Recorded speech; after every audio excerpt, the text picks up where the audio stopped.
Hi,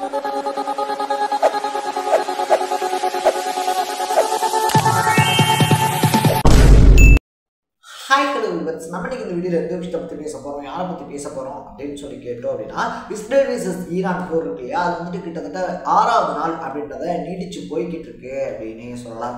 இது வரைக்குமே வந்துட்டு பார்த்தோம் அப்படின்னா பல ஆயிரக்கணக்கான மக்கள் அப்படின்றவங்க இந்த போர்ல கொல்லப்பட்டிருக்காங்க அப்படின்னு சொல்லலாம். ஸோ இந்த போரை இன்னும் தீவிரப்படுத்தக்கூடிய விஷயமா வந்துட்டு பார்த்தோம் அப்படின்னா, ஈரானுக்கு அகேன்ஸ்டா வந்துட்டு இஸ்ரேலோட கை கோர்த்து அமெரிக்கா இருக்கு இல்லையா, அமெரிக்காவும் களமிறங்க போகுது அப்படின்ற நியூஸ் ஸ்ப்ரெட் ஆகி பார்த்தோம் அப்படின்னா உலக நாடுகள் மத்தியில் இன்னும் அதிகப்படியான பதட்டம் அப்படின்றத ஏற்படுத்தி இருக்கு அப்படின்னு சொல்லலாம். ஃபர்ஸ்ட் ஆஃப் ஆல் வந்துட்டு பார்த்தோம் அப்படின்னா எந்த ரெண்டு நாடுகளுக்கு நடுவில் பிரச்சனை அப்படின்னாலும் வந்துட்டு நாட்டாம பண்றதுக்காக பார்த்தோம் அப்படின்னா அமெரிக்கா முதல் ஆளா களமிறங்கிடும் அப்படின்னு சொல்லலாம். அதே மாதிரி வந்துட்டு பார்த்தோம் அப்படின்னா இஸ்ரேல் விசஸ் ஈரான் பிரச்சனைகளையும் வந்துட்டு நடுநிலையா இருக்கும் அப்படின்னு சொல்லி எக்ஸ்பெக்ட் பண்ணப்பட்ட அமெரிக்கா ஏன் வந்துட்டு ஈரானுக்கு அகேன்ஸ்டா களமிறங்குறாங்க.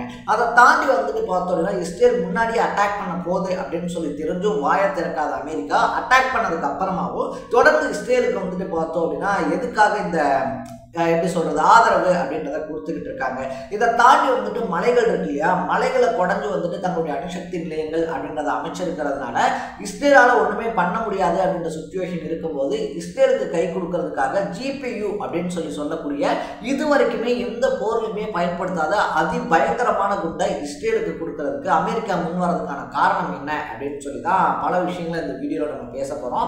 அதுக்கு முன்னாடி நம்ம சேனலுக்கு நீங்க புதுசா வந்திருந்தீங்க அப்படின்னா இதே மாதிரி அப்பப்ப அப்டேட்டா போயிட்டு விஷயங்கள், அது கரண்ட் அஃபேர்ஸா இருந்தாலும் சரி, பாலிடிக்ஸா இருந்தாலும் சரி, ஸ்போர்ட்ஸா இருந்தாலும் சரி, அப்பப்ப அப்டேட்டா போயிட்டு விஷயங்களை நீங்க தொடர்ந்து தெரிஞ்சுக்கணும் அப்படின்னு ஆசைப்பட்டீங்கன்னா மறக்காம சேனலை ஃபாலோ பண்ணி சப்ஸ்கிரைப் பண்ணிக்கோங்க. ஸோ ஃபர்ஸ்ட் ஆஃப் ஆல் வந்துட்டு பார்த்தோம் அப்படின்னா இஸ்ரேலா இருந்தாலும் சரி, அமெரிக்காவா இருந்தாலும் சரி, இந்த ரெண்டு நாடுகளுடைய கோரிக்கையும் எதிர்பார்ப்பும் ஒன்னே ஒண்ணுதான், அது ஈரான் கிட்ட அணு ஆயுதங்கள் அப்படின்றது இருக்கக்கூடாது அப்படின்றது தான். ஏன்னா ஈரான் ஆல்ரெடியே வந்துட்டு பார்த்தோம் அப்படின்னா ஹமாஸ், ஹிஸ்புல்லா அப்படின்னு சொல்லிட்டு பல அமைப்புகளுக்கு வந்துட்டு பண உதவியா இருந்தாலும் சரி, ஆயுத உதவியா இருந்தாலும் சரி, ஆல்ரெடி வந்துட்டு பல தீவிரவாத அமைப்புகளுக்கு உதவி பண்றதுனால அது இஸ்ரேலுக்கு ரொம்ப பெரிய தலைவலியை ஏற்படுத்தி இருக்கு அப்படின்னே சொல்லலாம். ஏன்னா இஸ்ரேலுக்கு அகேன்ஸ்டா தொடர்ந்து வந்துட்டு பார்த்தோம் அப்படின்னா ஹமாஸ் அமைப்பு இருக்கு இல்லையா, போரை நடத்திக்கிட்டே இருக்காங்க. ஸோ இப்படி ஒரு சுச்சுவேஷன்ல அணு ஆயுதங்கள் அப்படின்றது ஈரான் தயாரிச்சிருச்சு அப்படின்னா அது இஸ்ரேலுக்கு ரொம்ப பெரிய தலைவலியா மாறிடும். ஆல்ரெடியே வந்துட்டு பார்த்தோம் அப்படின்னா அணு ஆயுதங்கள் செறிவூட்டக்கூடிய மையங்கள்லாம் ஈரான் கட்டமைச்சிட்டாங்க. ஸோ இனிமேல் வந்துட்டு அணு ஆயுதத்தை முழுமையா அவங்க தயாரிச்சிட்டாங்க அப்படின்னா அது மற்ற எல்லா நாடுகளுக்குமே ரொம்ப பெரிய அச்சுறுத்தலை ஏற்படுத்தும் அப்படின்றதுனால ஈரான் அணு ஆயுதத்தை தடுக்க விடாம பண்ணணும், தயாரிக்க விடாம பண்ணணும் அப்படின்னு சொல்லிட்டு தான் போர் நடத்தப்படுது அப்படின்னு சொல்லிட்டு இஸ்ரேலுடைய நெதன்யாகு இருக்கார் இல்லையா, அவர் ஒரு அறிக்கையை விடுறாரு. அமெரிக்காவுடைய எண்ணமும் அதே தான், முஸ்லீம் நாடான ஈரான் கிட்ட வந்துட்டு இந்த அணு ஆயுதங்கள் அப்படின்றது இருக்கக்கூடாது அப்படின்னு சொல்லிட்டு. ஸோ அதனாலதான் வந்துட்டு பார்த்தோம் அப்படின்னா இந்த போர் அப்படின்றது தொடர்ந்து நடக்குது. பட் ஈரானை பொறுத்த வரைக்குமே எங்கள்கிட்ட அணு ஆயுதம் இல்லை அப்படின்னா நாங்கள் தயாரிக்கல அப்படின்னா இவங்க தொடர்ந்து எங்களை வந்துட்டு அவங்க கட்டுப்பாட்டுக்கு கீழே வச்சிருப்பாங்க, எங்களுக்கு ஒரு அச்சுறுத்தல் அப்படின்றத கொடுத்துக்கிட்டே இருப்பாங்க. இதுக்கு ஒரே வழி நாங்கள் அணு ஆயுதத்தை தயாரிக்கிறது தான் அப்படின்னு சொல்லிட்டு அவங்களும் விடாப்பிடியா இந்த போர் அப்படின்றத நடத்திக்கிட்டு இருக்காங்க. இப்ப சீன் என்ன அப்படின்னு சொல்லி வந்து கேட்டோம் அப்படின்னா ஈரானுடைய பல அணு ஆயுதங்கள் தயாரிக்கக்கூடிய மையங்கள் இருக்கு இல்லையா, தளவாடங்கள், அதெல்லாம் வந்துட்டு இவங்க வந்துட்டு என்னதான் அட்டாக் பண்ணாலும் கூட நடான்ஸ் போர்ட்டோ அப்படின்னு சொல்லக்கூடிய ரெண்டு அணு ஆயுத தளவாடங்களை பார்த்தோம் அப்படின்னா ஈரான் குகைகள் இருக்கு இல்லையா, மலைகளை குடஞ்சு அதுக்கு நடுவில் வந்துட்டு பார்த்தோம் அப்படின்னா அமைச்சிருக்காங்க.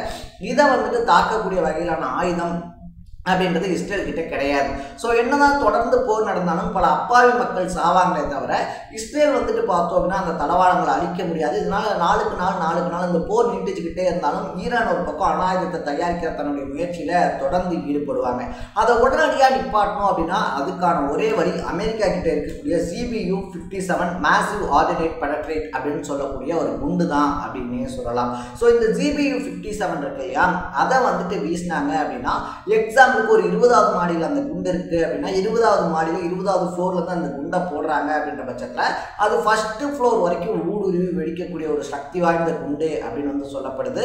இதனால 20 ஃப்ளோர்ல இருக்கக்கூடிய யாருமே பொழைக்க முடியாத ஒரு சுச்சுவேஷன் அப்படின்றது உருவாகும். ஸோ அப்படி இருக்கக்கூடிய ஒரு குண்டை கொண்டு போய் குகைகளுக்கு நடுவில் இருக்கக்கூடிய ஒரு தாழ்ம எப்படி சொல்றது இந்த அணு ஆயுத தளவாடம் இருக்கு இல்லையா அதுக்கு மேல போடுறாங்க அப்படின்னா அது மலையை ஊடுருவி போய் அந்த அணு ஆயுத தளவாடம் இருக்கு இல்லையா அதுல விழுந்துதான் வெடிக்கும். அப்படி வெடிச்சிச்சு அப்படின்னா அந்த அணுக்கதிர்வீச்சு ஈரானுக்கே ரொம்ப பெரிய ஃபயர் பேக் ஆகும் அப்படின்னே சொல்லலாம். ஸோ அப்படிப்பட்ட ஒரு குண்டை தான் எங்களை வீச வச்சிடாதீங்க அப்படின்னு சொல்லி டைரக்டாகவே டொனால்ட் ட்ரம்ப் எச்சரிக்கை அப்படின்றத கொடுத்துக்கிட்டு இருக்காப்புல.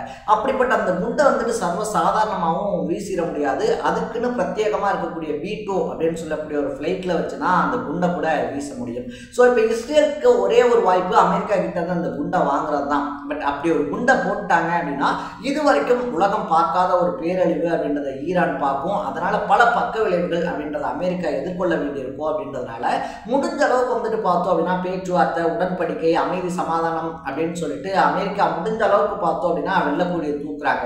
பட் இஸ்ரேலை பொறுத்த வரைக்குமே இவங்க எல்லாம் அதுக்கெல்லாம் சரிபட்டு வர மாட்டாங்க, அடிச்சா அடிதான் அப்படின்னு சொல்லிட்டு ஈரானை போட்டு பொழந்துகிட்டு இருக்காங்க ஒரு பக்கத்துல அப்படின்னு சொல்லலாம். ஸோ ரெண்டு பேருடைய கொள்கையுமே வந்துட்டு ஈரான் கிட்ட அணு ஆயுதம் இருக்கக்கூடாது அப்படின்றதா இருந்தாலும் அமெரிக்கா அமைதியா கையாளலாம் அப்படின்னு நினைக்குது. பட் இஸ்ரேல் அதுக்கு துளி கூட ஒத்துக்க கிடையாது.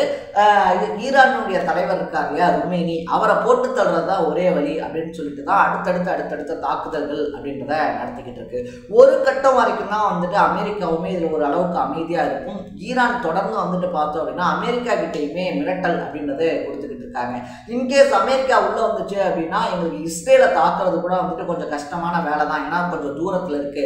பட் அமெரிக்காவுடைய ராணுவ தளவாடங்கள் இருக்கு இல்லையா, அது எங்களுக்கு பக்கத்திலே இருக்குது, எங்களுக்கு அட்டாக் பண்ணுறதுக்கு ரொம்ப ஒரு ஈஸியான ஒரு விஷயம் தான். ஸோ இன்கேஸ் எங்களை வந்துட்டு அமெரிக்கா தொடணும் அப்படின்னு சொல்லி நினச்சா எங்களை தொடறதுக்கு முன்னாடி குறைஞ்சது 50,000 சவப்பெட்டிகள் அப்படின்றத ரெடி பண்ணிட்டு தான் அமெரிக்கா எங்களை தொடணும் அப்படின்னு சொல்லிட்டு வெளிப்படையாகவே ஈரான் பார்த்தோம் அப்படின்னா எச்சரிக்கை அப்படின்றத விட்டுக்கிட்டு இருக்காங்க அப்படின்னு சொல்லலாம். ஸோ இதனால் வந்துட்டு பார்த்தோம் அப்படின்னா அமெரிக்கா உள்ளே வந்து அந்த குண்டை போடுறாங்க அப்படின்ற பட்சத்தில் தான் இந்த போர் இருக்கு இல்லையா முழுமையாக வந்துட்டு ஈரானை அமெரிக்காவுடைய கட்டுப்பாட்டில் கொண்டு வரதுக்கான ஒரு வழி அப்படின்னு சொல்லி பேசப்படுது. பட் அது அமெரிக்கா எடுத்தோடனே வந்துட்டு பார்த்தோம் அப்படின்னா இதை பண்ணிட மாட்டாங்க. பங்கர் பேங்கர்ஸ் அப்படின்னு சொல்லிட்டு பங்கர் பஸ்டர்ஸ் அப்படின்னு சொல்லிட்டு அதுக்கு பேர், அந்த குண்டுக்கு பேரு. ஸோ எடுத்தோடனே பங்கர் பஸ்டர்ஸை யூஸ் பண்ணிட மாட்டாங்க அப்படின்னாலும் அதை என்னைக்கா இருந்தாலும் அமெரிக்கா யூஸ் பண்ணக்கூடிய சுச்சுவேஷனுக்கு ஈரான் தள்ளுச்சு அப்படின்னா பெரிய பெரிய உலக போர்கள் இருக்கு இல்லையா, இது வரைக்கும் நடந்த உலக போர்களில் பார்க்காத ஒரு அழிவை கூட நம்ம பார்க்க நேரிடும் அப்படின்னு வந்துட்டு சொல்றாங்க. ஸோ டொனால்ட் ட்ரம்ப் சொல்ற மாதிரி ஈரான் அமைதி பேச்சுவார்த்தை அப்படின்றதுக்கு ஒத்துக்கிட்டு அணு ஆயுதம் தயாரிக்க மாட்டோம் அப்படின்னு சொல்லி உடன்படிக்கையில கையெழுத்து போட போறாங்களா, இல்லை டொனால்ட் ட்ரம்பினுடைய ஈகோ அப்படின்றத ஒட்டுமொத்தமா சீண்டி விட்டு நம்ம பங்கர் பாஸ்டர்ஸை அவங்க நாடு மேல போட வைக்க போறாங்களா அப்படின்றத வெயிட் பண்ணி தான் பார்க்கணும். ஸோ நீங்க இந்த விஷயத்தை பத்தி என்ன நினைக்கிறீங்க அப்படின்றத கமெண்ட்ல போட்டு இதே மாதிரி அப்பப்போ அப்டேட்டா போயிட்டு இருக்கக்கூடிய விஷயங்கள், அது கரண்ட் அஃபேர்ஸ் இருந்தாலும் சரி, பாலிடிக்ஸாக இருந்தாலும் சரி, ஸ்போர்ட்ஸாக இருந்தாலும் சரி, அப்பப்போ அப்டேட்டாக போயிட்டு இருக்கக்கூடிய விஷயங்களை நீங்கள் தொடர்ந்து தெரிஞ்சுக்கணும் அப்படின்னு ஆசைப்பட்டீங்கன்னா மறக்காம சேனலை ஃபாலோ பண்ணி சப்ஸ்கிரைப் பண்ணிக்கோங்க. நாளைக்கு இதே மாதிரி இன்னொரு இன்ட்ரெஸ்டிங்கான வீடியோவை சந்திக்கலாம். தட பை பை.